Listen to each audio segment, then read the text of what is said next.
Fiz a apresentação do portfólio da disciplina Prática de Extensão Interdisciplinar, PEI, no curso de Direito do quarto período, orientado pela professora Laura.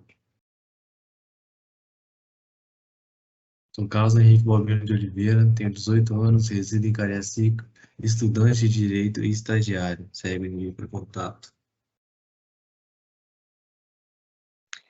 Gabriela Silva Lenes, idade 20 anos, mora em Cariacica, profissão estudante de Direito. Gabriele da Silva Rocha, tenho 19 anos, moro em Cariacica, Espírito Santo, profissão, sou estudante de Direito. Este está o meu e-mail para contato. Meu nome é Iris Orbi Pimentel de Souza, eu tenho 20 anos, eu moro em Vila Velha, Espírito Santo. Atualmente eu sou estudante de Direito e estagiária. E segue meu e-mail para contato. Meu nome é John Dennis Souza Moreira, tenho 19 anos, resido em Cariacica, sou estudante de Direito e estagiário. Segue abaixo e-mail para contato.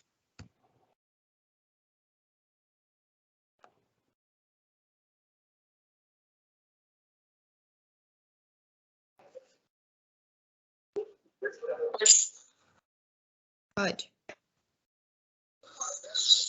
Railane de Oliveira Pinto, tenho 21 anos, moro em Cariacica, profissão estudante de Direito, segue abaixo o e-mail para contato. Meu nome é Vitória Lívia Andrade de Oliveira, tenho 20 anos, resido em Cariacica, atualmente sou estudante de Direito e estagiária, e aí meu e-mail de contato. Sou Vivian Bianchi Malacarne, tenho 20 anos, moro atualmente na Serra. Profissão, sou estagiária no Fórum de Cariacica e web design. Segue abaixo o e-mail de contato. Temática central: Direito e linguagem. A produção e a difusão de materiais educativos em direitos fundamentais através da internet. Questão norteadora: Direito penal. Ao partirmos do pressuposto que a esmagadora maioria dos presos em nosso sistema carcerário advém das classes sociais mais pobres e que, dentro dessas classes sociais, estão aquela parcela da sociedade com menos escolaridade, é possível compreendermos que a linguagem do cotidiano de direito penal é mais um elemento de segregação entre as camadas sociais?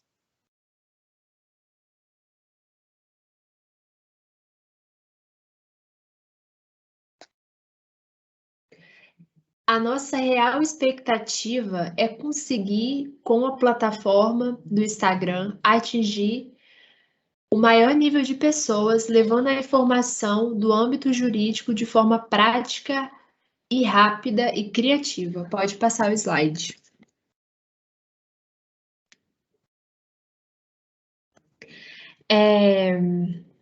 E nesse meio virtual, existem suas vantagens.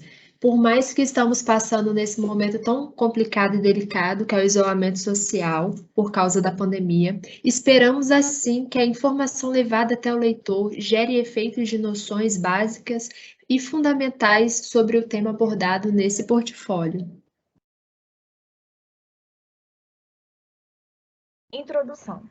A principal problemática abordada no presente trabalho é como a linguagem usada no cotidiano do direito penal dificulta a vida dos presos, pois a maioria dos cidadãos que estão cumprindo sua pena em nosso muitas vezes sem escolaridade, o entendimento acaba sendo dificultoso para essa classe. Pode passar o slide. Teremos que compartilhar nosso conhecimento acerca das modificações a partir da sociedade pós-moderna, com a ênfase em como que a linguagem do cotidiano do direito penal é mais de segregação entre as camadas sociais e obter uma coleta de dados na plataforma, conhecimento que esses indivíduos possuem a respeito. Pode passar o slide.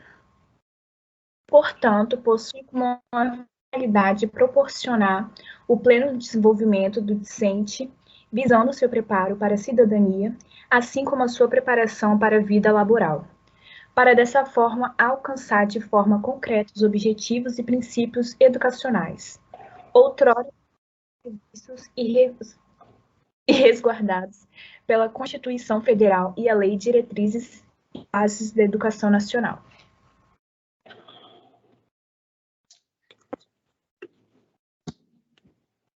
Tendo em vista que uma grande parte da população carcerária é representado pelas classes sociais que durante a sua vida teve dificuldade desde a busca por vagas em estabelecimento de ensino e até mesmo oportunidade de emprego, temos como objetivo intervir nessa segregação social que faz com que os grupos que sempre foram ignorados pelos órgãos competentes continuem ocupando centros prisionais, levando até eles e a conhecimento de toda a população os seus direitos.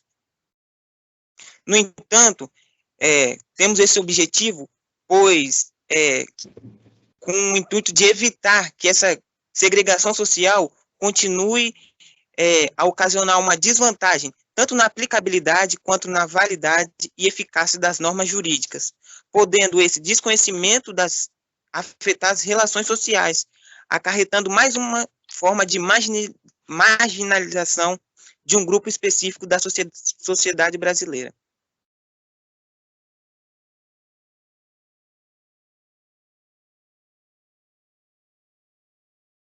Pode passar.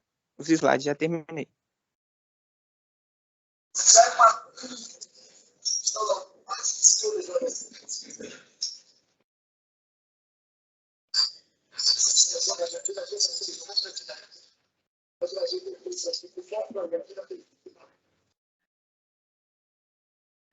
Bom, o nosso objetivo é demonstrar de forma ampla e clara para toda a sociedade que a linguagem jurídica do direito penal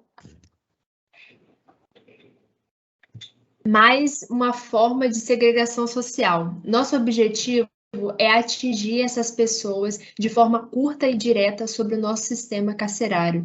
Advém das classes sociais mais pobres e que dentro dessas classes sociais está aquela parcela da sociedade com pouca escolaridade. É possível compreender que a linguagem no cotidiano no direito penal é mais um elemento de segregação entre as camadas sociais.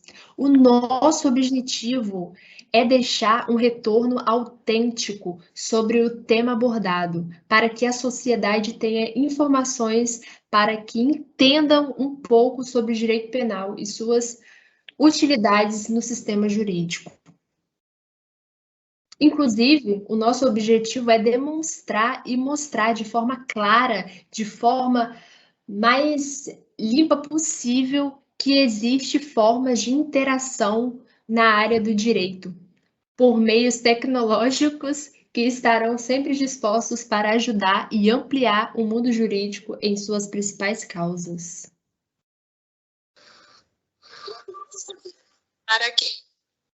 Para levar o conhecimento necessário para a população de forma didática, simples e eficiente, possuem um conhecimento raso através do senso comum,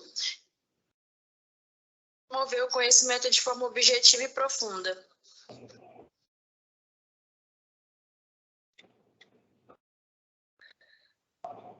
Metodologia. O trabalho atual busca de forma ativa abordar o tema Direito e Linguagem, que seria a produção e a difusão de materiais educativos em direitos fundamentais através da internet. A abordagem do assunto se dará por meio do uso das redes sociais, com foco no Instagram, com a conta @p_multivix, página esta que foi escolhida para destacar o assunto, disponível no seguinte link. O Instagram é uma plataforma extremamente popular, como já conhecemos. Por isso, a escolha do mesmo, para podermos, assim, alcançar públicos de diversas idades e grupos sociais, de modo que o grupo se reunirá para elaborar posts com o assunto e a auxiliarão com a divulgação de conteúdo, postando no perfil, sendo post, enquetes e vídeos referentes aos temas. Na página do Instagram, serão utilizadas as ferramentas do aplicativo para compartilhar vídeos, imagens e texto de forma mais clara possível, para que os usuários possam compreender e interagir com o assunto abordado, com o objetivo de levantar o conhecimento adquirido. A escolha do Instagram também se dá pelo advento da pandemia, causada pelo vírus Covid-19, tendo assim o desenvolvimento dentro do meio acadêmico arriscado. Diante da situação encontrada no atual momento, sendo o Instagram uma alternativa eficiente de alcançarmos resultados e atingir o público. Bem, como já dito anteriormente, dada a situação atual da pandemia do Covid-19 e a grave crise de saúde que a mesma gerou, foi feito então que a gente tomasse providências alternativas para a aplicação do conteúdo. Diante disso, né, dos fatos já mencionados, utilizamos como método alternativo para proporcionar a aplicação da matéria a plataforma social de alcunha Instagram, na qual já foi mencionada. De forma imediata, já alcançamos resultados com o assunto. Buscamos, então, distribuir as informações que aprendemos, usando as redes sociais, com a finalidade de alertar as pessoas, ou seja, cidadãos a ter um conhecimento prático sobre o assunto. Como estudantes de Direito, aprender e confeccionar os materiais educativos na internet trouxe, então, como meta alcançar pessoas que são além dos estudantes da área, para que as mesmas saibam mais sobre o assunto e ficar sempre por dentro dos seus direitos e deveres. Ao participar e analisar as pesquisas, podemos declarar que sentimos totalmente capazes, ao saber que os direitos e deveres do cidadão que faz parte de uma cidadania. Sentimos totalmente realizados, ao saber que muitas pessoas nos apoiaram com likes e com muitos comentários positivos, relatando que o conteúdo foi totalmente útil. Sentimos antes das entradas, crescemos durante o processo por disponibilizar as pessoas que entenderem sobre seus direitos. Essa mencionada página no Instagram. Bom, em relação aos relatos da experiência, como pode notar, utilizamos a plataforma do Instagram para elaborar perguntas e assim criar um contato com o público. Uma das perguntas que fizemos lá era se eles concordavam que quando utilizamos o termo ladrão, tanto a conduta do agente que comete o delito, como a forma que a vítima sofreu, não fica clara. E sim, infelizmente, essa é uma expressão utilizada por nós, pela população. O termo ladrão, ela não esclarece qual foi a conduta do agente, logo, a que sanção ela deve responder. E justamente é este tipo de situação que o nosso grupo procura intervir, que é levar ao conhecimento da população as características daquela conduta daquele agente, em qual tipo de lei ela se enquadrará. Bom, uma outra pergunta que foi feita, aí vocês podem notar a imagem, perguntamos para as pessoas se elas sabiam diferenciar o crime de furto do crime de roubo. E no post podemos notar que 2 pessoas se dispuseram a responder, e elas responderam corretamente. O furto é aquele tipo de conduta onde o agente, a pessoa que comete o delito, ela comete o delito, mas sem o emprego de violência, diferentemente do roubo, que ocorre quando a pessoa comete o delito com o uso de violência. E esse tipo de pergunta está relacionada, está ligada à pergunta anterior, onde perguntamos se fica claro quando chamamos o agente de ladrão. Então, essa segunda pergunta, ela veio para reforçar tudo o que foi dito em relação à primeira. O furto, ele é cometido quando não há emprego de violência, e o roubo, ele é cometido quando há o emprego de violência.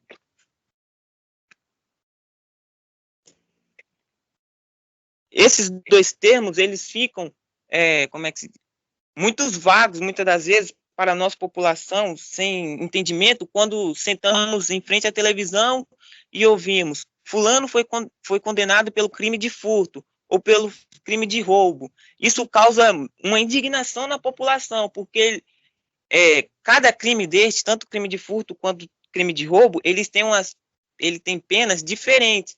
Então, se a jornalista falar, fulano foi condenado pelo crime de roubo, pegou uma pena de 2 anos, que é a pena do crime de roubo, e a população achar que a pena seria de 4, essa dúvida se dá justamente pelo não conhecimento da população enquanto a distinção do crime de furto e o crime de roubo.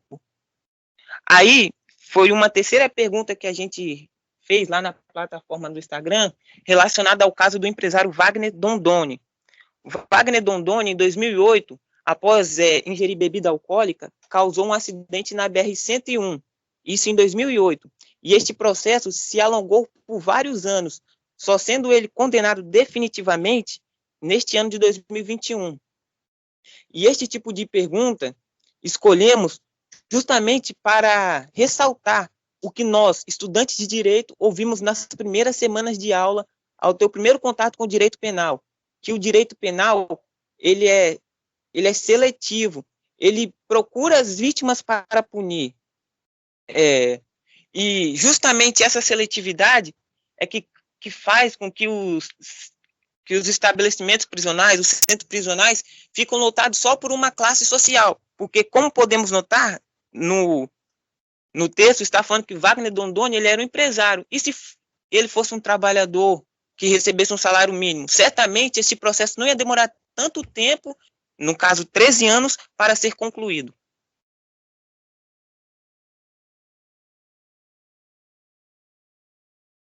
Bem, as postagens de cor azul indicam a importância da linguagem dentro do direito e não só nesse âmbito.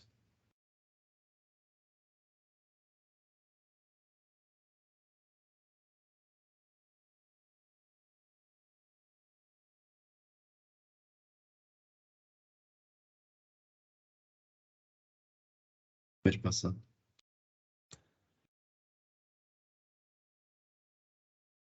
Bem, dada essa importância, passo para o próximo. Bem, como o acadêmico John já disse, partimos do pressuposto que a maioria dos presos do nosso sistema carcerário advém das classes sociais mais pobres.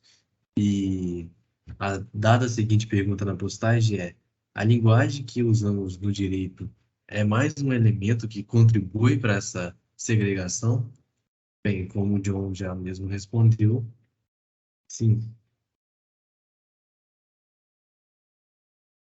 Então, a principal problemática que foi abordada nesse trabalho é como a linguagem que é usada no cotidiano do direito penal pode dificultar a vida dos presos. Não só dos presos, mas também dos acusados, indiciados e afins. Pois a maioria dos cidadãos que estão cumprindo a sua pena ou que estão sendo acusados é composto por uma classe social de pessoas mais pobres e muitas vezes de escolaridade reduzida.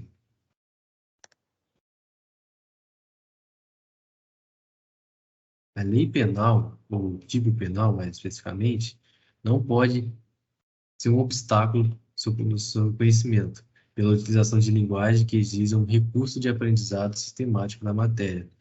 Se a própria lei afirma inexcusável o seu desconhecimento como necessidade para sua aplicação, deve igualmente buscar sua clareza, ou seja, a tipificação penal precisa estar expressa de forma clara.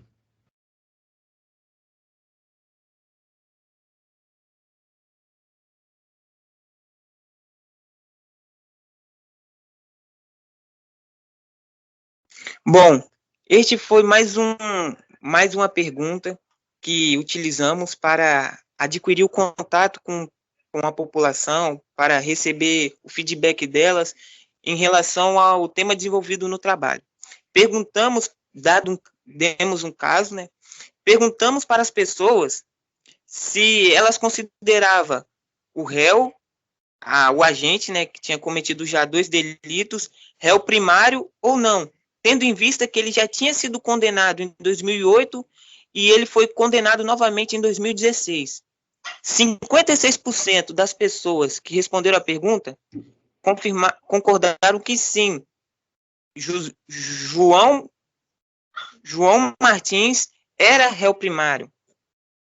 Porém, ressaltamos que essa resposta de 56% está correta, pois temos um mito jurídico, podemos assim se dizer, que nós, assim, a população, quando não temos muito conhecimento jurídico, costumamos dizer que só é réu primário aquela pessoa que nunca foi condenado, nunca foi preso por nenhum crime.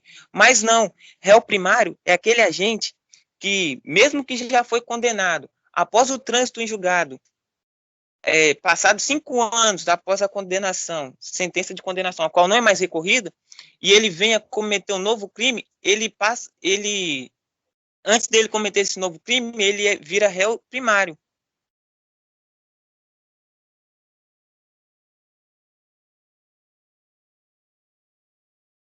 Aí podemos ver a participação das pessoas, né, a porcentagem dos votos. Conclusão. Concluímos esse trabalho conjecturando que muitas pessoas idosas, jovens, adultos ou até mesmo pessoas que não possuem nenhuma escolaridade agora possuem alguma base melhor do conhecimento da linguagem jurídica, em especial a penal, em razão do grupo ter dado as informações e conteúdo sobre a linguagem jurídica. Com toda a informação adquirida, temos certeza que a nossa atitude tornará uma visão melhor para as outras pessoas que não possuem tal conhecimento sobre o assunto. As plataformas digitais ajudaram para que isso ocorresse, facilitou que o conteúdo jurídico chegasse de uma forma conclusa para as pessoas que têm acesso à internet pelo Instagram. Apesar de ser uma forma de segregação e limitação quanto ao grupo, devido à dificuldade em atender a população que mais parece de tecnologia. Concluímos que sim, a linguagem jurídica é uma forma de segregação, pois ela admite que, em suma maioria, as pessoas advêm do conhecimento jurídico que entendam sobre. Por razão, fomos com intensidade sobre o assunto, pois a maioria dos integrantes do grupo apoiaram o conteúdo, mas também encontramos barreiras da inovação. Diante das circunstâncias que estamos enfrentando, nós precisamos ser criativos e ampliar o mundo atual, as novas formas de alcançar o objetivo com o público-alvo que almejávamos. Entretanto, após terminar o trabalho, o sentimento principal foi de qualificação, por perceber que concluímos com nossos objetivos no trabalho e por ter compartilhado com uma grande quantidade de pessoas.